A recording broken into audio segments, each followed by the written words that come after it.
7 de la mañana con 36 minutos, 7 con 36 minutos, en Punto Noticias, primera emisión. Saludamos con nuestra primera invitada, como lo habíamos anticipado. Se trata de la vicepresidenta del Partido Social Cristiano, actual parlamentaria andina, exasambleísta, una reconocida política de nuestro país. Cristina Reyes nos acompaña de manera telemática. Cristina, buenos días, bienvenida, gracias por estar en Punto Noticias de Radio Pichincha. Le acompañamos Alexis Moncayo, quien le habla, Licenia Espinel.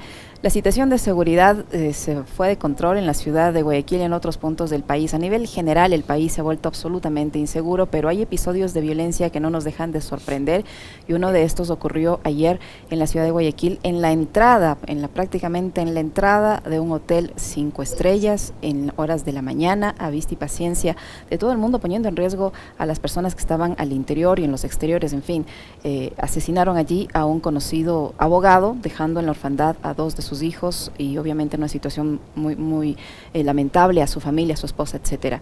El presidente de la República en días pasados ha responsabilizado de la situación de inseguridad que vive el país a las administraciones anteriores, pero en lo que tiene que ver con Guayaquil en específico ha dicho que son los alcaldes de los últimos 20 años los que deberían dar explicaciones sobre la situación de inseguridad del puerto principal, cuando la competencia en materia de seguridad recae sobre el Ejecutivo.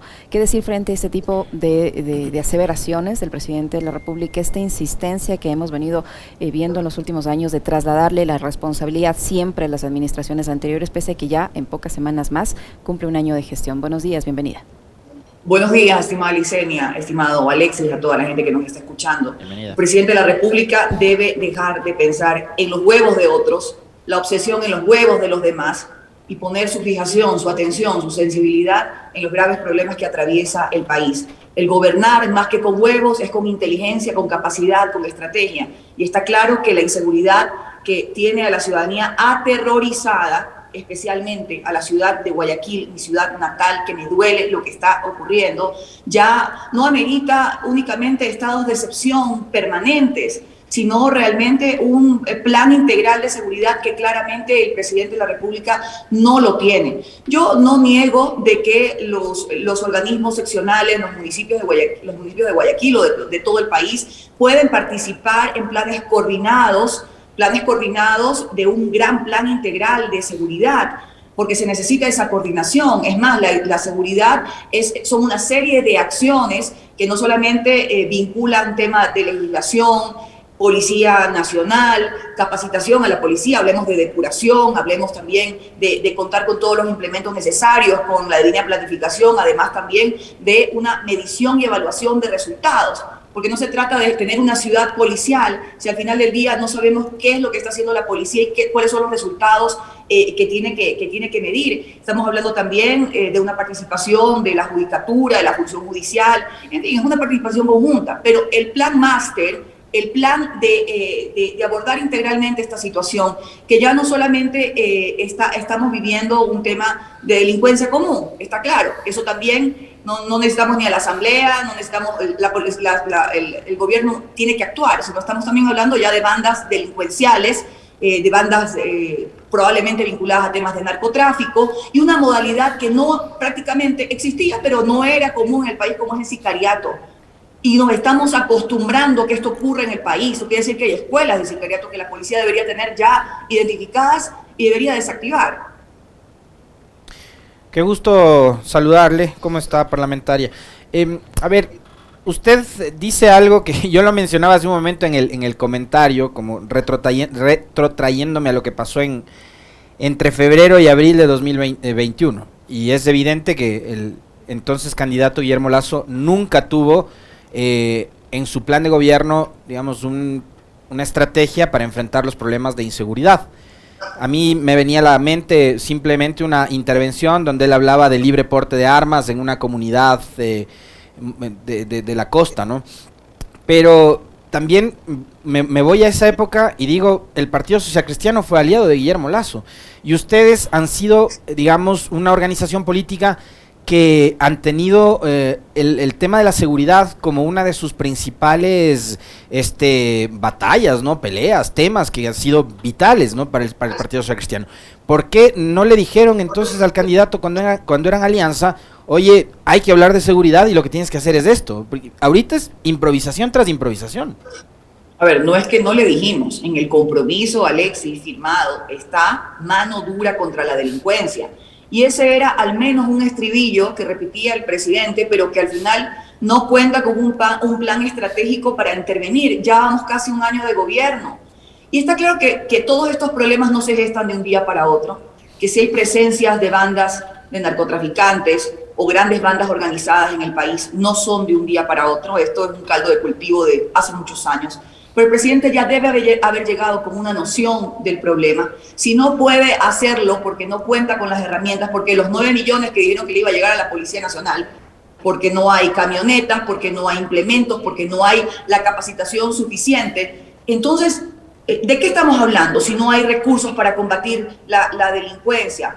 Habla de cooperación internacional en buena hora, la está buscando ya un poco tarde, cuando estamos en un punto de no retorno. Entonces, nuestro discurso y nuestras propuestas han sido permanentemente de combatir a la inseguridad, es el primer derecho ciudadano. No queremos un presidente blandengue. Ese fue el compromiso que asumió, no Guillermo Lasso con el Partido Social Cristiano, lo asumió con los ciudadanos, lo asumió con el país, con la gente que lo eligió y con la gente que no lo eligió, que merecemos tener un país en paz.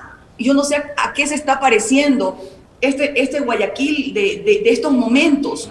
Cuando el Ecuador ha vivido esta situación de horror y de sangre, algunos comparan hasta con, ni siquiera en una época de guerrilla vivíamos la zozobra que estamos viviendo en este momento, con estas muertes violentas en cada momento, en todo lugar, comiendo un helado, en un hotel 5 estrellas, en la calle del barrio, en el bus. Es una situación realmente intolerable y el presidente necesita, insisto, dejar de pensar en los huevos de los demás, porque no se gobierna solo con huevos, se gobierna con inteligencia y capacidad, y tener la voluntad política, entregar los recursos, buscar a las personas expertas en materia de seguridad para intervenir inmediatamente y no solamente vivir en estados de excepción permanente, sino realmente que hay una estrategia de intervención, desarticulación, de combate con mano dura a quienes están generando esta situación de terror en Guayaquil y en el país. Cristina, ¿cómo entender que mientras el país está recibiendo recursos extraordinarios por la venta o por el alto precio del crudo, este mes pasado se recaudaron más de 2.000 millones de dólares concepto de impuestos, tengamos una reserva millonaria que supera los 8.000 millones de dólares? El gobierno ofrezca, a raíz de una masacre que hubo en el sector de la Playita en Guayaquil, ofreciera en ese entonces, estamos hablando de enero del presente año, 9 millones de dólares a la policía. Recién esta semana se haya dado la disposición al Ministerio de Finanzas para que haga la respectiva transferencia. Han pasado enero, febrero, marzo, abril, estamos la primera semana de mayo. Un ofrecimiento que se hizo en enero recién se está dando viabilidad en mayo. ¿Cómo entender si nos sobran los recursos ahora, que no se haya dado la prioridad del caso y sigamos esperando que ocurran masacres, que ocurran asesinatos, que ocurran sicariato, que ocurran violaciones para liberar esos recursos? Mire, el presidente ha vivido en los últimos meses con teorías conspirativas, hablando primero de un triunvirato que lo quería tumbar, dice él, ahora hablaba de 2 mellizos, decía el abogado Nebot y el expresidente Correa, cuando esos 2 mellizos son el desempleo y la inseguridad. Y aquí me parece, Licenia, que estamos frente a una persona que le ha mentido constantemente a la gente, que encuentra cada día una nueva excusa y un nuevo recurso para engañar a los ecuatorianos. Porque ¿a qué le podemos entonces ya, cómo podemos calificar esta situación? Confiamos a veces en la buena fe de las personas, pero cuando esas personas no tienen palabra e insisten algo tan urgente, porque la violencia en Guayaquil no es del día de ayer, pues, y esos 9 millones, como usted dice, se prometieron hace mucho tiempo. ¿Cómo es posible que no se hayan transferido inmediatamente a la Policía Nacional? ¿Cómo es posible también que después de ahorcar a la gente con los impuestos, después de, como usted dice, mantener bien gordita la reserva monetaria, mientras no hay inversión pública en nuestro país, mientras no hay medicinas en los hospitales, mientras no con la debida previsión se hicieron las compras necesarias, se cambió todo ese modelo de gestión que dijeron que iban a cambiar de los hospitales, de haber tenido hospitales que no funcionaban, repartidos quién sabe a quién y por qué motivos, después de haber vivido una pandemia y luego de un proceso de vacunación exitoso, porque eso es lo único que se le reconoce al presidente, que fue exitoso y que le ha dado tranquilidad a la gente. No invierta lo necesario. Él es un banquero, por favor. Entonces, él sabe cuál es el retorno que debe obtener en estos momentos. Es el beneficio social, es el bienestar de la gente.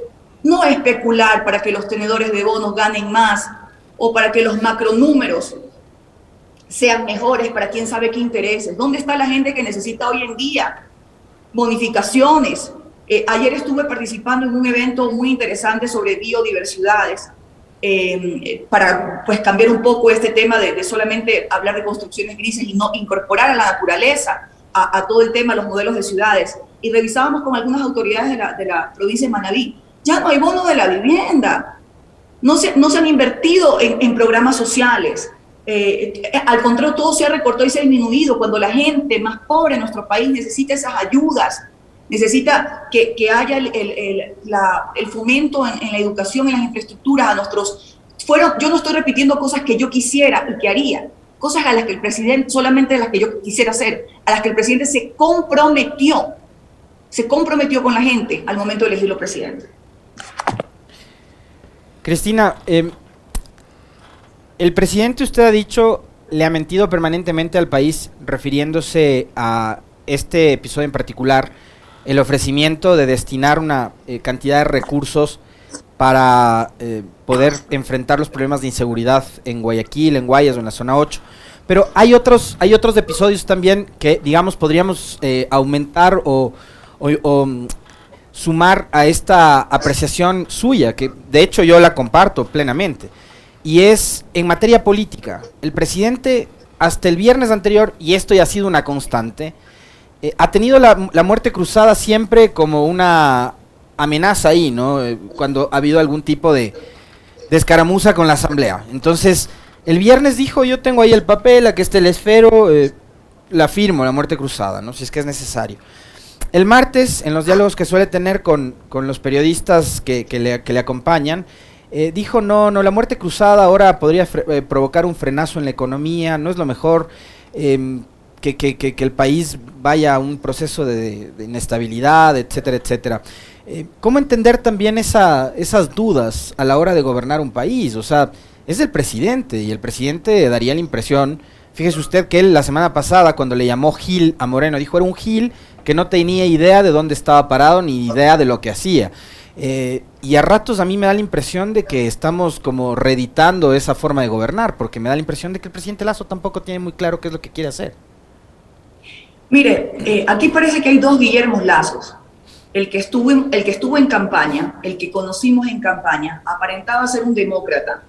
Se expresaba no solo con propiedad, sino con respeto de las divergencias, y decía que íbamos a ir hacia un país donde íbamos justamente a construir lo que en algún momento se destruyó, la pluralidad política, el lograr consensos, el dejar al lado las imposiciones. Y luego tenemos un presidente Lasso que está, no sé, encaramelado con ese poder, pero solamente con la pretensión de poder, solamente con el hecho de ser presidente, pero el ser presidente ¿para qué? Ser presidente es para servir, es para transformar la vida de la gente en unas situaciones realmente muy precarias. Las cifras de desempleo, las cifras de violencia en el Ecuador, el tema de la educación, que necesitamos una verdadera revolución digital y una real transformación educativa si no queremos quedarnos rezagados, y eso incluye a nuestros maestros, salarios justos, dignos, a nuestros médicos que les llamábamos y les continuamos llamando nuestros héroes de capa blanca, y a los que el presidente también juró y prometió que los iba a respetar, y hoy resulta que los despide, y que vemos que no hay medicinas para la gente, y que vemos todavía que existe esta corrupción asquerosa incorporada en los hospitales, y un vicepresidente que ni se entera. Pensábamos que por ser médico iba a tener la sensibilidad y se iba a comprometer, sino que lo vemos en buena hora por algunos. Pero aquí lo que tiene que primar es la salud pública, inaugurando clínicas privadas. Así que y tenemos un vicepresidente médico, ¿no? Que por cierto, casi que ni aparece. Exactamente, es que allí viene la dicotomía, que pensábamos que por estas carreras profesionales que habían tenido a lo largo de su vida, iban a tener una mención especial en estas áreas tan importantes, en la salud por un lado, y vemos que es un desastre, recién prometen que ya van a comprar, ahora hablan de un nuevo sistema y demás, cuando aquí hay que cambiar todo el modelo de gestión, hay que hacer veedurías, hay que mirar también la contratación pública con lupa, porque hemos visto que aquí hasta empresas de ceviches les dan grandes contratos de medicina, eso lo vimos en la época de Moreno, y mire lo que ocurrió, la corrupción que se generó. Y como pensamos también que, claro está, que con su carrera de banquero, el retorno que iba a buscar era la inversión pública, la inversión social, el retorno, el bienestar de la gente, y no, lo que estamos viendo son intereses, quién sabe de qué naturaleza, fijaciones en una banca como el Banco del Pacífico. No vemos a veces esa misma fijación que hay en cobrarles a otros las deudas con las deudas que tienen que cobrar la CFN. Una serie también de deudas de manera irregular que se han otorgado. Ya lo dijo un ex gerente, y ahí hay un montón de plata, pues. Hay más de 700 millones de dólares en cartera. Ojo, ¿a quiénes le dieron esos préstamos? Que no fueron a pequeños agricultores ni a pequeños comerciantes. Hay gente privilegiada de anteriores gobiernos. Ahí el presidente pues tiene que cobrarles esas deudas, porque esa es plata que puede financiar otros proyectos sociales del gobierno. Así que yo me temo lastimosamente que si el presidente no reacciona, el malestar social va a continuar. Aquí no es que hay grandes conspiraciones contra él, es el malestar de la gente que se pronuncia todos los días y que está harta de los incumplimientos y que está harta de la indolencia del presidente frente a la situación, y por eso su equipo se está yendo. No hay equipo, los ministros se están volando del gabinete y no vemos eso, perfiles políticos serios y capacidad de acción y de gestión. Cristina, ¿cómo entender la forma que hace política el presidente de la República, tomando en cuenta que comenzó su gestión traicionando a quien le llevó a ganar las elecciones, en este caso el abogado Jaime Nebot y el Partido Social Cristiano? Luego se peleó con el expresidente Rafael Correa, luego atacó al señor Leonidas Issa, luego atacó al señor Herbas, haciéndole denuncias muy graves. Posteriormente se pelea con uno de los hombres más poderosos del país, el banquero Egas, y finalmente vuelve su mirada a atacar al Partido Social Cristiano y todo lo que tenga que ver con esa organización política. Lo que está generando es un efecto distractor para que la gente esté entretenida discutiendo estos temas mientras el país se cae a pedazos, o esa es su forma de hacer política. ¿Cómo entender qué objetivo busca con todo este tipo de enfrentamientos? ¿Dónde queda entonces el Ecuador del encuentro que nos ofrecieron desde el inicio de la gestión? Usted lo ha respondido por mí, Licenia. Está claro que es inentendible esta actitud, que no es el buen proceder de un presidente. Mira, aquí se habla a veces de traiciones. La traición no es a un partido político, no es a nosotros, es a la gente, es a los ciudadanos que confiaron en él y que al final del día le dieron los votos para llegar a la primera magistratura yo creo que con la esperanza, porque siempre los ciudadanos, de alguna manera, por más decepción que puedan tener de la clase política, tienen de alguna manera esperanza en que vengan días mejores. Yo espero que esa esperanza no cese. Sin embargo, el presidente está totalmente equivocado en su proceder. Hay una indolencia absoluta. Yo lo veo, como les digo, encaramelado con otros asuntos, con otros temas. No sé, viviendo en una nube rosa, viviendo en un mundo de fantasía, en un mundo paralelo, en un universo paralelo, mientras el Ecuador de verdad y de la realidad es el Ecuador de inseguridad, donde matan todos los días, el Ecuador donde todavía hay violencia contra las mujeres, es Ecuador donde todavía no hay una oportunidad de empleo que prometió él que iba a existir, donde no hay los servicios básicos y los derechos fundamentales completamente extendidos, cubiertos para todos los ciudadanos.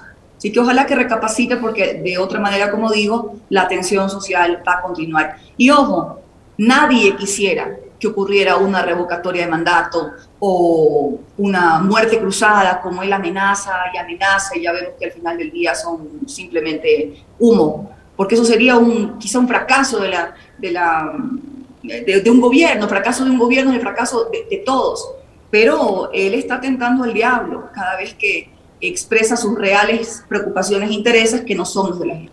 Ahora, cuando tenemos un presidente que tiene esa serie de complejidades al momento de ejercer el poder, uno voltea y, digamos, ve en la asamblea en democracia, en el contrapeso quizás desde lo político, en el área de la fiscalización, por ejemplo, del exigirle rendir cuentas al Ejecutivo, el espacio necesario como para que se empiece a tratar de enrumbarle al país, o sea, que la Asamblea como primer poder del Estado y como el ente fiscalizador, no solo del gobierno, sino de todas las otras funciones del Estado, sea el organismo que busque enrumbar al país. Pero vemos también una asamblea que bajo la conducción de la señora Yori ha sido bastante cuestionada, y por su experiencia como ex asambleísta también quisiera pedirle una opinión con respecto a esto.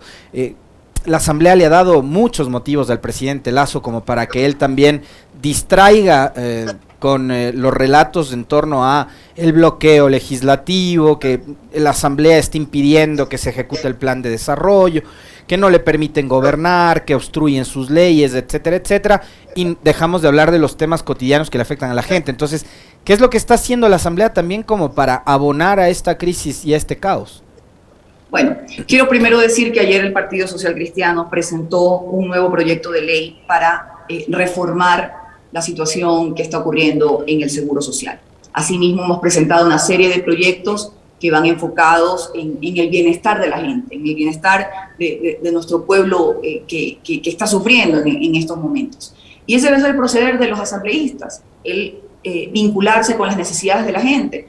Pero me temo, debo también recalcar la coherencia que ha tenido el bloque social cristiano en su accionar, ya que nos llamaban que estábamos aliados y demás, y nosotros en muchas ocasiones demostramos que no íbamos por la destitución del presidente, porque defendemos la democracia, que no votamos a favor de amnistías, que no todos eran allí perseguidos políticos, como se llamaba, sino también habían delincuentes comunes, y por eso el voto en contra, y que no estuvimos a favor de ahorcar a la gente con más impuestos, como otros que se les olvidó poner el dedo, y gracias a eso, y luego ya sabemos una serie de situaciones legales bastante misteriosas que están ocurriendo en el país, es el premio dado a cambio de esos votos. Hay que tener coherencia, hay muchos nudos críticos en la Asamblea Nacional justamente por la falta de coherencia de los bloques legislativos, porque los vemos nuevamente interesados en quién sabe qué favores, en beneficios penitenciarios para sus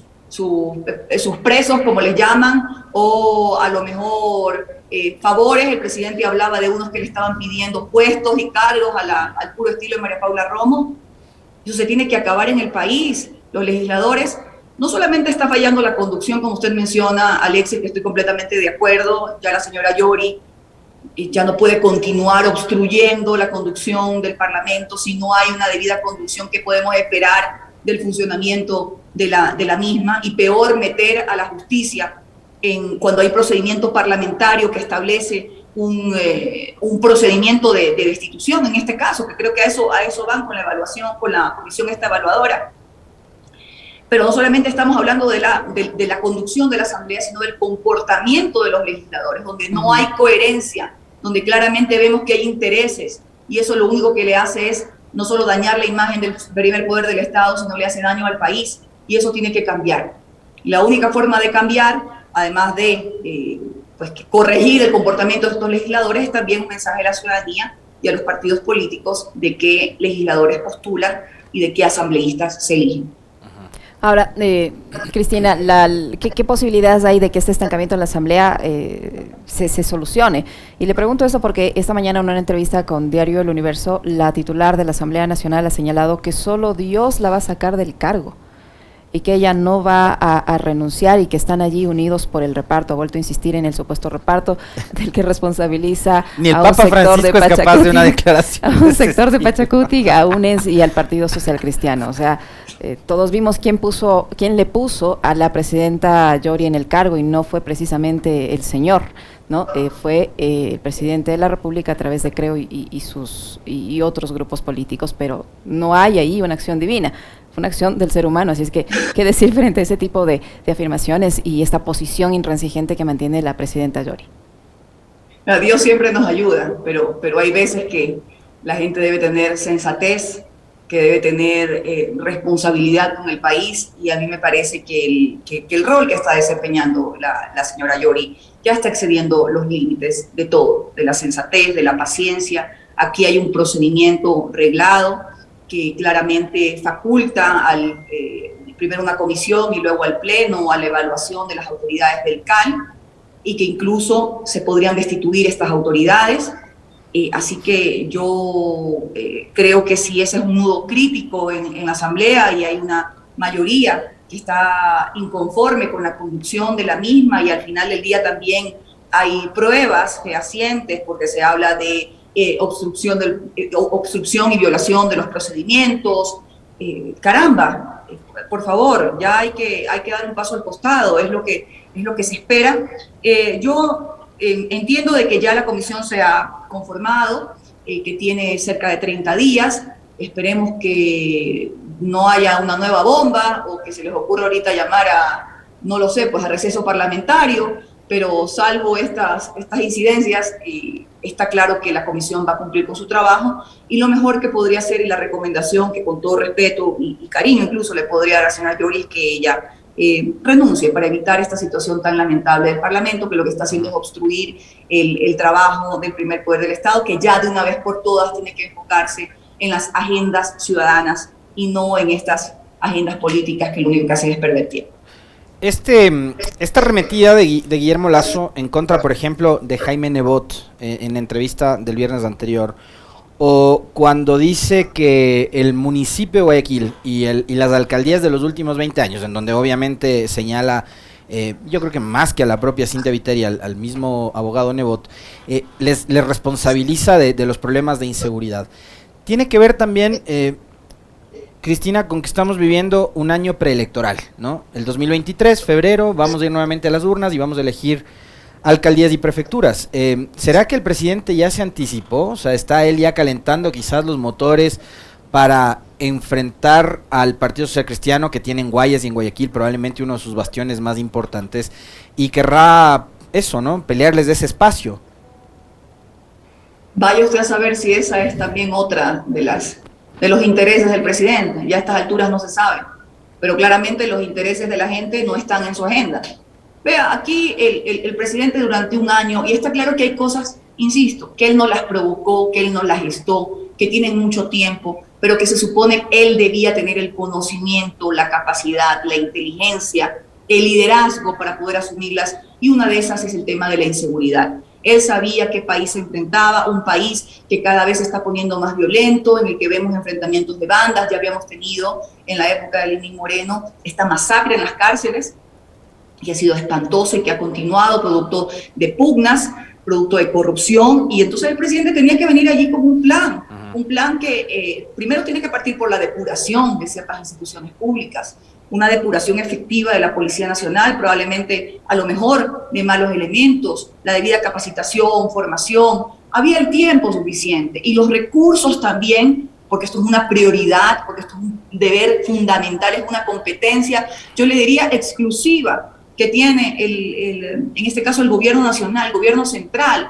Entonces, la eterna, no lo sé, justificación de sus errores y luego de meter otros actores que nada tienen que ver, que pueden colaborar, sí, como entiendo se lo ha hecho de alguna manera desde el municipio de Guayaquil y otros municipios, que se puede hacer más, que se puede trabajar y articular con la Policía Nacional en los call centers, en los también en los ECU ciudadanos que hay, el ECU 911, en una articulación con tecnología, también con gente, en la debida evaluación, en los debidos grupos coordinados. Todo se puede hacer, pero que no venga a decir que esa es una competencia de los municipios. Es una competencia del presidente de la República. Él es el que está, el comandante de estas instituciones, el que tiene que generar esa política por supuesto, con quienes le rinden a él el deber, el orden y las cuentas, los debidos generales, las cúpulas que tienen que presentarle el plan de seguridad, para eso tiene sus ministros, en fin, y para eso también tiene que destinar los recursos, y eso es lo que no vemos, es que en una cosa tan simple, con una pequeña promesa de 9 millones para el fortalecimiento en este caso de Guayaquil y las zonas aledañas, no lo ha hecho. pues imagínese usted en el gran plan integral de seguridad para todo el Ecuador. Que esto es lamentable que empiece a meter otros actores y pensar en estos momentos en elecciones, créame, sí puede ser importante, será importante en su momento. Hoy tenemos que pensar en el Ecuador y en cómo resolver estos graves problemas.